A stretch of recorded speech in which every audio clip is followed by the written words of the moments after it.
Quando o dia começa a nascer no leste de Minas, existe um canto que parece anunciar o tempo. É o canto do inhapim, ave que dá nome à cidade. Um nome que vem do tupi e carrega o sentido de amanhecer. E não é por acaso. Inhapim nasceu como nascem muitas cidades do interior, devagar, no compasso dos caminhos, da fé, da roça e das famílias que fizeram raízes no lugar certo. Estas terras eram passagem. Por aqui transitavam tropas, carregadores, homens e mercadorias seguindo rotas do interior.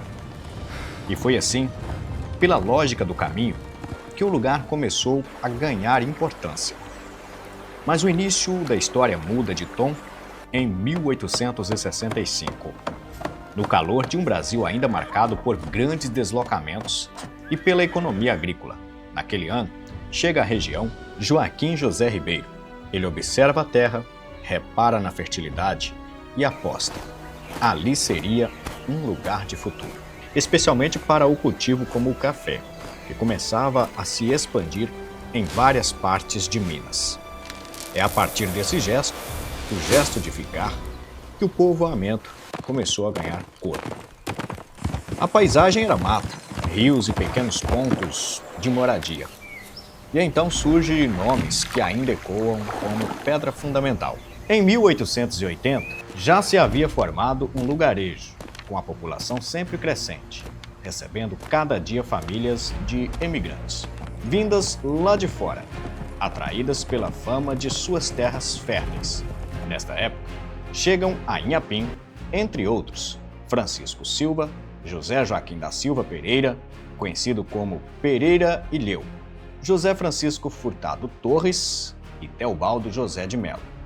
O povoado, propriamente dito, surgiu em 1882, quando alguns moradores se reuniram e fundaram uma caixa comum, conseguindo arrecadar R$250 mil em dinheiro, com o qual adquiriram um pedaço de terra que, acrescido pela doação de 2 alqueires, feita pelos senhores Francisco da Silva e Teobaldo José de Melo, foi doado a São Sebastião, e constituiu-se o patrimônio de São Sebastião de Inhapim.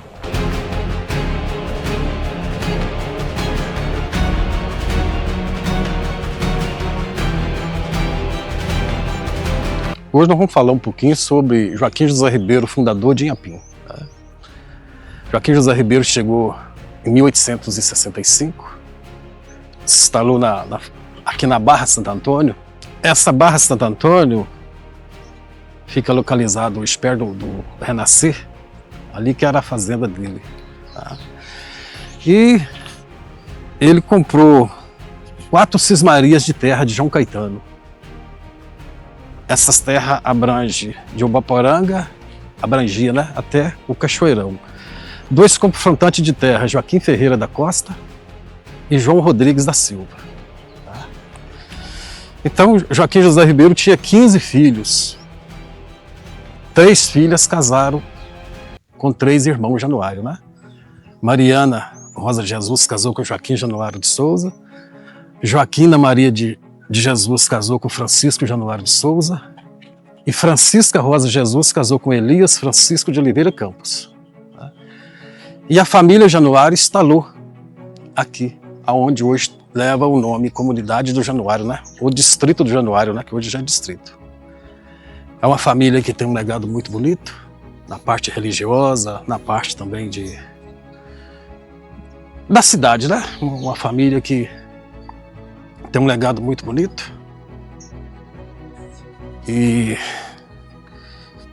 as outras comunidades, a comunidade dos Brais, onde também é uma comunidade que faz parte da família Ribeiro, a família Veloso, que é lá no Pau de Folha, a família Mariano Proença, que é lá do Córrego Florentino. Então, todas essas famílias estão ligadas à família Ribeiro. O Francisco Januário nasceu em 1854. Tá?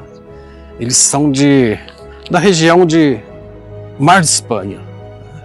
O pai deles é Manuel Januário e a mãe Maria Francisca de Jesus. E ele veio aqui para a região, por volta de 1878, mais ou menos, ele já era casou, né, com Joaquina Maria de Jesus. Porém, já tinha um irmão dele que já tinha vindo primeiro, que é o Joaquim Januário de Souza, que é casado com Mariana Rosa de Jesus. Joaquim Januário de Souza casou por volta do ano de 1866. Tá? Então, foi 3 irmãos. Um instalou na Barra Santo Antônio, que é o Elias Francisco de Oliveira Campos, né, onde ficava a fazenda, pertinho da fazenda do Joaquim José Ribeiro. E os outros 2 irmãos Januário, que é o Joaquim Januário e Francisco, vieram aqui para essa comunidade nossa. Então, por isso, hoje tem o nome Comunidade do Januário ou Distrito do Januário. E deixaram um legado muito bonito. Tanto faz o Joaquim como o Francisco.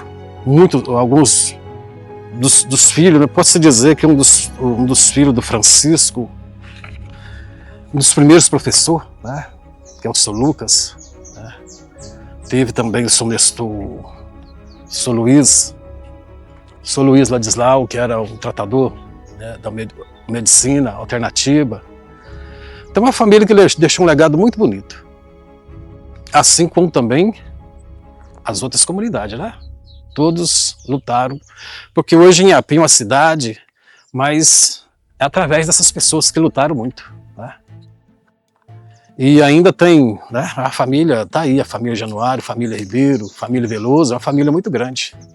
Lutaram muito e continuam lutando ainda pelo desenvolvimento da cidade, né? Primeiras famílias que chegaram foram essa, né? Que é a família Ribeiro, família Simão Ribeiro, família Veloso, família Januário e família Marques. Mas se a gente falar Marques, algumas pessoas não vão saber identificar que é a família Braz. Tá? As primeiras famílias que chegaram foram essas. Tá? Aí depois já foi chegando outras, né? Já chegou outras famílias, que é Carvalho, Moreira, Felisberto. Foi chegando as outras famílias para nós ter a cidade que é aí hoje, né? A luta de todas as famílias, mas a primeira família mesmo foi família Ribeiro, Januário, Veloso, Mariano Proença e família Braz. Há um registro no inventário de terra de um dos filhos do Joaquim José Ribeiro, né, de 1875, que já cita o café plantado, tá? Aqui na Barra Santo Antônio. A família Veloso também é pioneira na plantação de café, assim como também a família Januário. Eles viveram tudo junto, né? Porque já pensou sair de lá, chegar no lugar que não tinha nada? Se não tivesse o leão, não sobrevivia não, né? Portanto, eles trouxeram a medicina, que tem um filho do Joaquim José Ribeiro, que é considerado o primeiro médico de Caratinga, que é o Silvestre José Ribeiro. O Joaquim José Ribeiro teve um outro genro, que é Manuel Marques dos Santos, que ele era sapateiro, né? E os outros todos eram carpinteiros, né? Assim como um dos filhos também, Domingos José Ribeiro, era carpinteiro, construiu a primeira igreja aqui em Inhapim, né, em 1882. Então eles tudo tinha profissão. Eles vieram para aqui mesmo para formar uma cidade. Não foi só para, né, chegar aqui e depois se deslocar para outro lugar. Não, eles vieram com uma intenção de formar uma cidade. Essas famílias, né? Então, conseguiram, né? E não só aqui, né? Porque hoje, se você for em Ubaporanga, a raiz Ribeiro, Januário, estão todas lá, Veloso. Se você for em Caratinga, então hoje está enraizado em várias cidades, né? É citado que quando Joaquim José Ribeiro chegou, ele teve um embate também com alguns índios, né? Porque a área onde ele construiu essa fazenda está pertinho hoje que a gente fala Córrego dos Florentinos. E no Córrego dos Florentinos, há poucos anos, foi encontrada uma peça indígena, uma urna funerária. Então, com certeza, lá tinha uma oca. A distância de talvez 3 quilômetros. Tá? Portanto, eu até fiz uma escrita sobre a fazenda, né, do Joaquim José Ribeiro. Ela tinha as janelas grandes na parte da frente. Entrava, aí que tinha a escada para dar acesso ao segundo, né, pavimento, né, onde eles ficavam. Né? E as janelas atrás era tudo pequenininha, para não ter surpresa, né? Com certeza era se defendendo dos índios, né? E também tinha escravo. A família Ribeiro trouxe com eles a formação de Inhapim, foi também com participação de escravo, né?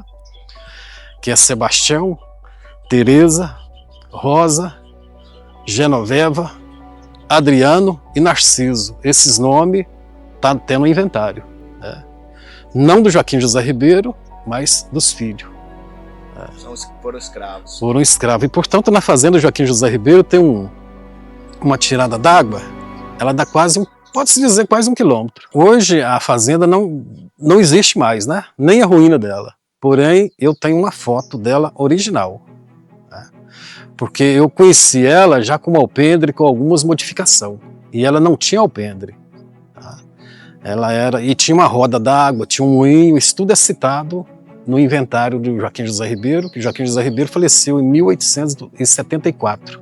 Então essa tirada d'água já era para trazer, naquela época era uma evolução muito grande, né? Uma fazenda com uma roda d'água, né? Pra fazer cachaça, rapadura, né? Isso tudo faz parte também do nosso povo que eles trouxeram para aqui. Eles trouxeram muita coisa. Olha, há um documento que cita que a primeira casa construída em Inhapim foi por um filho do Joaquim José Ribeiro, que é José Antônio Ribeiro, e construída pelo irmão dele, que era conhecido como carpinteiro, que é Domingos José Ribeiro. E ele também depois construiu a igreja, na primeira igreja de Inhapim, em 1882. Não, é uma outra. Era conhecida a igreja de 2 torres, né? Mas também a família Ribeiro, família Januário, família Veloso, todos eles trabalharam na construção da igreja. Há um documento que relata o nome de todos. Porque, na verdade, nesse documento que está, né, tem até na Casa da Cultura, cita que o lugar que foi escolhido por Joaquim José Ribeiro era Santo Antônio. Hoje é o bairro Santo Antônio, né? Mas lá fala porque sentia pouca água, aí eles resolveram vir mais para a beira do rio, né? Cá em cima. E que eles ficaram com medo, né? Porque uma cidade tem que ter água, né? E água com abundância, né? Aí é citado isso, né? Mas porém o Joaquim José Ribeiro já tinha falecido. Então outras pessoas também já foram, né? Outras famílias já foram se destacando e escolheram, né? Que aí que já entra as outras famílias, né? Que é Carvalho, outras famílias, que são várias famílias. Mas porém o começo mesmo nosso foi esses que foram citados aí, né? Família Ribeiro, Januário, Veloso e Mariano e família Braz. Gente por todo canto desse mundo.